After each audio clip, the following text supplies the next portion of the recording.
Hello and welcome to Algebra 2 tutorial. In this video we're going to take a look at the different values of sine, cosine, and tangent that you can do without a calculator. And so I've got this broken up into three categories: the easy ones, which are the pi over 2 angles, the medium ones, which are all the pi over 4s, and the hard ones, which are the pi over 6s. So let's start with the easiest ones, all the pi over 2 angles. So these are the easiest because the points that these stand for the angles, are the easiest. So our first angle here is 0. And then the next one we can do is up here at the very top is pi over 2. And then pi. And then 3 pi over 2 is our last angle. Now these are the easiest because we know what the points are at each of those places. So this one is 1 unit straight to the right, so that is the point 1, 0. Straight up is the point 0, 1. Straight to the left is the point -1, 0. And then straight down is the point 0, -1. Now, because we have those points, we now know the values of sine, cosine, and tangent, because remember, sine is our y value and cosine is our x value. So now you could answer questions such as, what is the sine of pi over 2? So you'd go to the pi over 2 angle. Sine is the y value, so this must be equal to 1. You could do something like, what is cosine of 3 pi over 2? So you'd go all the way around the unit circle to 3 pi over 2. Cosine is the x value, so that gives you 0. And we'll do a tangent. If I want to say do tangent of pi, we can do that as well. So we go all the way around our unit circle to pi. Tangent is the y value divided by the x value, so that will be 0 over -1, and that simply gives us 0. So those are the easiest ones, all the pi over 2 angles. They're easy because the points are very easy to get. So now let's move on to the medium angles. These are going to be all the pi over 4s. Still not too hard, but they take a little bit more doing. So those don't line up perfectly, but these are points at the top, left, right, and bottom all remain the same. But now we're going to add the pi over 4s. So those are all the 45-degree angles. So this is the angle up here is pi over 4. This one is technically 2 pi over 4, but that reduces. And then this one is 3 pi over 4. This one is technically 4 pi over 4, but it also reduces. Then we have 5 pi over 4. This is technically 6. And then this one is 7 pi over 4. Now we need the points at each of those angles as well if we are going to be able to do sine, cosine, and tangent. So the first point here at the top right is root 2 over 2, comma, root 2 over 2. Now those numbers come from something you studied in geometry, the 45-45-90 triangle. I'm not going to get into that completely, but the proportions of this triangle, when you have a hypotenuse of 1, is root 2 on this side, and because it's isosceles, the same as the other side is also the same, root 2 over 2. So that's why we have these x and y coordinates. Now all the others are really easy because they're just reflections of this one point. So the numbers actually remain the same. So this one is also root 2 over 2, comma, root 2 over 2. But because we have reflected over the y-axis, now our x value is negative. Keep working our way around the circle. Again, the point essentially remains the same, root 2 over 2, root 2 over 2. Now this one down here, again, we have to sort of common sense the negatives. We're in the bottom left, so the x value is negative, and the y value is also negative. One more. This point over here, root 2 over 2, root 2 over 2. And to common sense the negative value, we're in the bottom right, so only the y value is negative. So that greatly increases the number of angles that we can do sine, cosine, and tangent for. So let's just do a few. So now I can do sine of, let's say, 3 pi over 4. So I go around my unit circle until I hit the angle 3 pi over 4. Puts me right here. Sine is the y value, so it's that one. So this value is root 2 over 2. Now, if you did that on a calculator, it wouldn't spit out an answer quite that nice. It gives you the decimal equivalent, which I believe is 0.707. So if you see that decimal, you might be thinking that it is actually root 2 over 2. Let's try a cosine of, let's say, 5 pi over 4.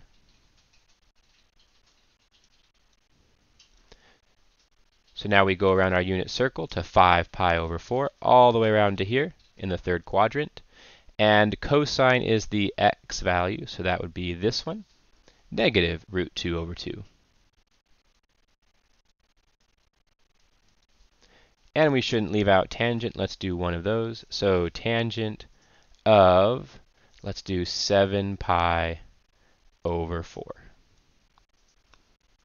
So now we go all the way around the unit circle to the fourth quadrant here. And so this is, tangent is a fraction, so we have to take the y value and divide by the x value. So the y value, which is negative root 2 over 2, divided by the x value, which is root 2 over 2 as well. And so something interesting here happens with tangent, because the top of this fraction is the same as the bottom of this fraction. And so this is all equal to 1. And a negative number on top divided by a positive means our result is negative. So that's how we can use the unit circle to do all the pi over 4s. You can see it's getting a little bit cluttered, so I'm going to erase it and start over when we do the hard ones. So let's take a look at our last topic here. We've done the pi over 2s, we've done the pi over 4s. Now it is time for the pi over 6 angles. So we're going to divide our unit circle up even more. And so we do this one because we, again, have a triangle that we studied in geometry, the 30, 60, 90 triangle. And so the numbers for this come from the proportions of the 30, 60, 90 that we studied back in geometry. So 30, 60, 90. And so the proportions of this triangle, if you make the hypotenuse equal to 1, the small side is 1/2, and the big side is root 3 over 2.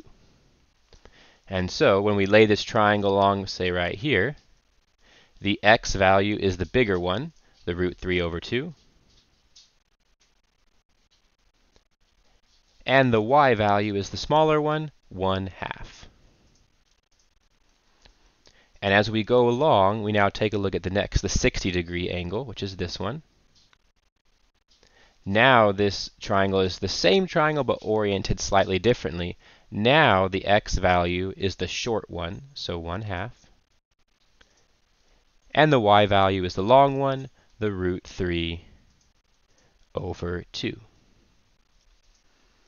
So I'm not going to write them all the way around, but you can imagine what it would look like, because this point is the same as this point, only the x value is negative because it's been moved across the y-axis.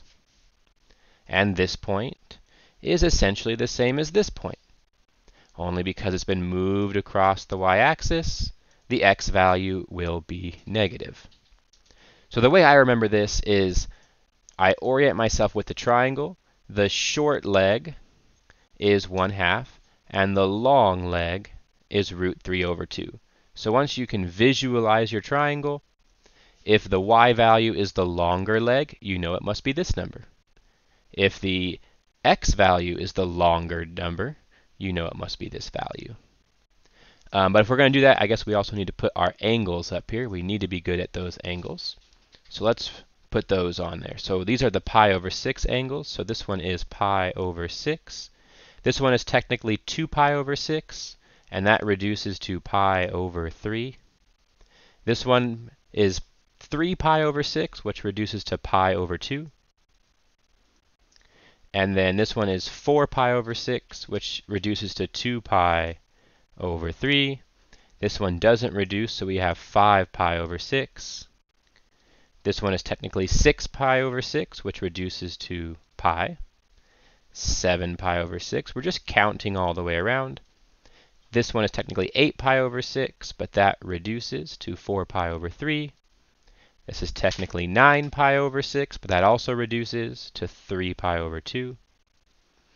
10, but that one also reduces. And 11 pi over 6 does not reduce.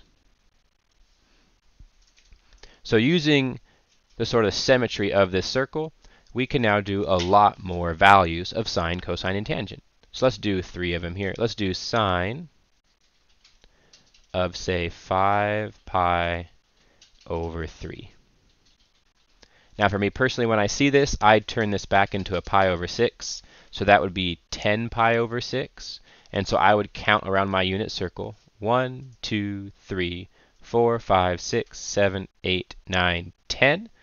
And that leaves me here, which is 5 pi over 3. And so now I take a look at the triangle that this one makes. So there, bring it back down to the x-axis. So I look at that and I see, hey, my x value is the shorter one, and my y value is the longer one. And so I know the x is the smaller leg, which is 1/2, and the y value is the longer one, which is root 3 over 2. And then I common sense the positive negative. Because I'm in the bottom right, I know only the y value is negative. And so let's see, sine is asking for the y value, so that is negative root 3 over 2. All right, cosine. Let's pick one here of, let's say, 5 pi over 6. So we're at a 5 pi over 6, so we're just going to count over 5 angles. 1, 2, 3, 4, 5. Here we are. And so I think about this triangle here. So I'm going to draw the right angle. And so my y value is the short, and my x value is the long. And so because I want cosine, I know I want the x value. And so that will be root 3 over 2. But because I was moving to the left, I know that x value must be negative. And one more. The one that can get a little bit tricky is tangent. So let's pick a tangent. Let's do 4 pi over 3. So tangent, just like last time, is going to be a big fraction. So first I go all the way around to 4 pi over 3, which is here. We think about this triangle. So looking at this, the y value is the bigger one, the x value is the smaller one in this triangle. There it is. And so my y value is going to be root 3 over 2, and my x value is 1/2. Now that looks pretty ugly, and so what we do is we simplify that a little bit. So remember, when we're dividing fractions, you keep the first, so square root of 3 over 2. You change it to multiplication, and then you flip and multiply by the reciprocal. And something nice happens, the 2's cancel out, and you're just left with root 3. Now, I forgot to common sense the negative, so let's do that. So my x value is negative and my y value is negative, so I should put a negative there and a negative there, and thankfully those two negatives make a positive, so I don't have to change my answer. All right, so that's how you can do all the pi over 6 angles using this unit circle. Again, think about the big leg and the small leg of your triangle. You then only have 2 numbers to memorize for these angles, and then there was the one angle, the root 2 over 2, or the one side, root 2 over 2, for your pi over 4 angles. So really, you only have 3 numbers to memorize. Everything else you can visualize.